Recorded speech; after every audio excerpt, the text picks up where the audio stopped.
Bien, vamos a hablar de algunas cosas. Esta clase yo la nombré mitos y verdades sobre grasas. Tuve que hacer una selección porque se habla cada cosa, gente que... Bueno, pero vamos a hablar un poquito de grasas saturadas y por qué nosotros los cardiólogos solemos, en general, llevarnos mal con las grasas saturadas.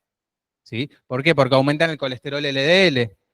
¿Sí? El colesterol LDL es un factor de riesgo, es un factor que está dentro de la cadena causal de la enfermedad cardiovascular, y eso es así por múltiples líneas de evidencia, como lo vamos a ver dentro de un rato. Y estudios que son tan viejos como desde el 50 para adelante, decenas, 70, 80, 90, más de 100 estudios muy controlados, nos dicen que aumentar las grasas saturadas aumenta el colesterol LDL. ¿Sí?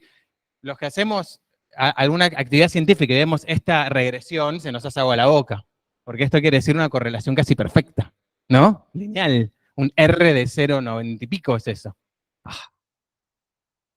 Hermoso. Y lo que les decía, el colesterol LDL, yo insisto con esto, pero voy a hacer con la mano. El colesterol LDL, que son, las LDL son lo que llamamos lipoproteínas de baja densidad. Son proteínas especializadas en cargar lípidos, ¿sí? Un tipo de estas proteínas, que cargan mucho colesterol, que están representadas como estas pelotitas amarillas, y que tienen la particularidad de atravesar la pared de la arteria, esto delimita la pared de la arteria, acumularse acá, ¿sí? Ser engullidas por células de la inflamación que se llaman macrófagos, y esto es lo que inicia lo que ustedes conocen como placa de aterosclerosis, la placa de ateroma, que va creciendo y puede eventualmente tapar las arterias o puede romperse y generar un infarto, un ACV. ¿Sí? La placa, eso que vimos, cómo inicia, empieza con la acumulación de estas celulitas que se van cargando de estas lipoproteínas, va avanzando, va creciendo, y acá vemos una plaquita que se rompió, ¿sí? Y que se tapó una arteria y puede haber causado un infarto o un evento agudo. ¿No? Sin entrar en muchos detalles de la biología de la aterosclerosis, sepan que es la causa número 1 de enfermedad cardiovascular y de morbimortalidad en todo el mundo. ¿Sí? Así que es muy importante para todos nosotros, tanto en países ricos como en países pobres, sobre todo en países pobres hoy.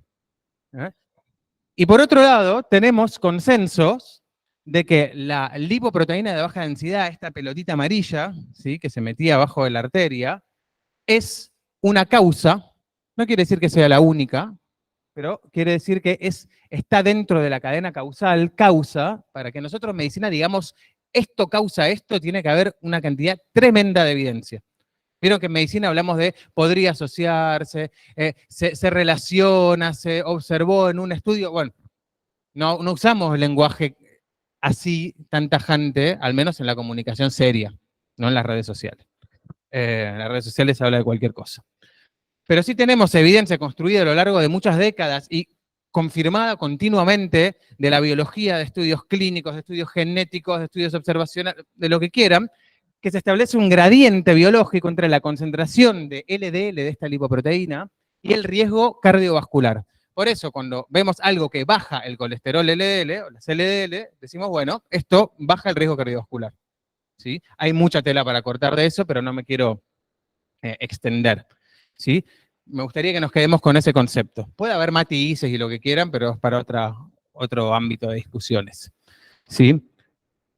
Y lo que sí sabemos a partir de estos estudios que yo les decía, en condiciones muy controladas, donde gramo por gramo se hacen reemplazos de distintos ácidos grasos por carbohidratos y se ve qué pasa, estos estudios se han conducido, y hay muchos de ellos, se ve que el cambio más favorable en el perfil lipídico es cambiar las grasas saturadas por las grasas cis-poliinsaturadas, ¿sí? Las omega 6, las omega 3, sobre todo lo que más está estudiado son las omega 6. ¿Sí? ¿Pero cómo? ¿Son inflamatorias? Bueno, ahora lo vamos a ver eso. Ahora vamos a hablar de eso.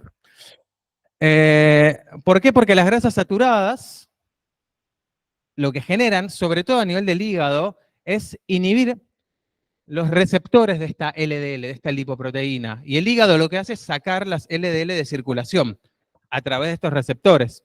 Si yo escondo los receptores, las LDL quedan más tiempo dando vueltas y aumentan su concentración. ¿Sí? Y es por eso, es el mecanismo principal. Pero no es el único. ¿Sí? No es el único, porque inclusive si uno dijera, bueno, ok, todavía no me convences mucho con el tema de las LDL, que les digo, tiene algunos matices que son interesantes para discutir. Las grasas saturadas generan otros problemas comparadas con otras fuentes de grasa. Por ejemplo, generar resistencia a la insulina comparada con otras grasas, ¿sí? Acá tenemos metaanálisis, que son estudios que agrupan muchos otros estudios, ¿sí? En los cuales se ve claramente que los ácidos grasos saturados inducen resistencia a la insulina, que es la base de la diabetes, ¿sí? De la diabetes tipo 2. ¿Eh? Y reemplazar las grasas saturadas por insaturadas mejora la sensibilidad a la insulina. ¿Eh?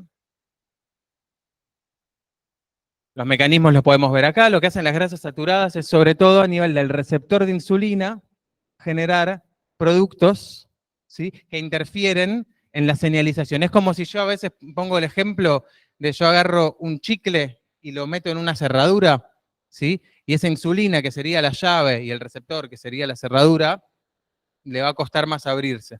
¿Sí? El mecanismo interno va a estar dañado. No es que no va a funcionar, pero va a estar más dañado. ¿Sí?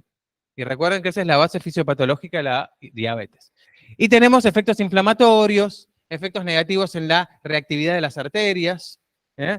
Expresión de moléculas de adhesión que hacen que se peguen células de la inflamación en las arterias, ¿sí? Y que desencadenen procesos inflamatorios. Entonces, cuando yo empiezo a ver todas las cosas que son buenas para el aparato cardiovascular, por ejemplo, reducir las lipoproteínas que causan aterosclerosis, el LDL sobre todo, pero también otras. No desarrollar resistencia a la insulina, evitar estados inflamatorios, mantener unas arterias, el endotelio es la capa más interna de las arterias, ¿sí? Mantener una arteria saludable, veo que los ácidos grasos le hacen mal a todas, ¿sí? Le hacen mal a todas. Entonces, estaría bueno reducirlas, pero ustedes me dirán, ¿pero qué pasa con los franceses? Los franceses, o esto es algo que se conoce, es como un tema de la cultura popular, tienen una cocina y una dieta muy alta en grasas, sobre todo en grasas saturadas, y tienen menos riesgo de eventos cardiovasculares. Esto que a veces a mí me da risa porque es como que alguien te lo tira en un comentario como si le hubiera descubierto la pólvora. Esto se habla con estudios del 70, ¿me entienden? O más viejos todavía. Son paradojas, entre comillas, a partir de datos epidemiológicos, ecológicos, ¿sí? Y a mí me da a veces risa porque el telote, mira, te tiro este dato y seguro. Y, y esto, fíjense que este artículo, por ejemplo, que resume bastante, es del 93, más de 30 años, bien, ¿sí? Y nos dice que hay una paradoja, ¿no? Una paradoja en Francia y en Finlandia, porque si nosotros vemos el consumo de grasas saturadas, acá, y el riesgo de eventos coronarios, ¿sí? La tasa, mejor dicho, de eventos coronarios, de enfermedad del corazón, vemos que más o menos sigue esta línea recta, ¿sí? Este consume esto y tiene esta enfermedad, este más o menos parecido, este más o menos parecido. Ahora, Francia consume como este, ¿sí? Perdón, consume como este, pero tiene poco riesgo cardiovascular. Y Finlandia debería tener mucho menos y tiene mucho más. No es una paradoja, sino que está como exagerado el efecto en Finlandia. Y si vemos qué pasa, ¿sí? De vuelta, más de 30 años, chicos, esto. Por eso no es que es un misterio de la biología o de la medicina, estas cosas. Que la gente no lee, se lo juro. En Francia y en Finlandia podemos ver muchas diferencias, ¿sí? En Francia se consumen más vegetales, más aceites, menos lácteos, ¿sí? Y más o menos la misma cantidad de grasas saturadas. Y lo que nos dice que explica esta paradoja es que, dado el aumento del consumo de grasas saturadas y colesterol, el país que consume más alimentos de origen vegetal, incluyendo aceites vegetales, tiene menos riesgo cardiovascular, ¿sí? Y nos dice, siempre que hay una paradoja en epidemiología, se termina encontrando una causa, ¿sí? En general es que las paradojas son falta de información en general, ¿sí? Dentro de Francia, para seguir con este tema, porque esos son datos de todo, son datos de países, son datos ecológicos se llaman. No estamos viendo cuánta grasa saturada consume las personas. Estamos viendo el consumo del país. ¿Sí? Es un dato muy grueso. ¿Eh?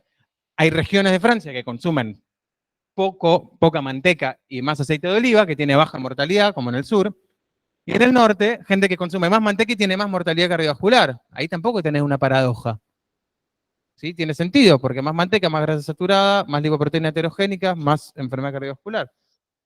Y podemos ver que en ensayos clínicos, donde agarramos a franceses que tuvieron un infarto y le damos una dieta mediterránea baja en grasas saturadas, se mueren menos. ¿De dónde está la paradoja ahí? Eso es el Dion Diet Heart Study, 1994. El primer estudio en demostrar el beneficio de dieta mediterránea.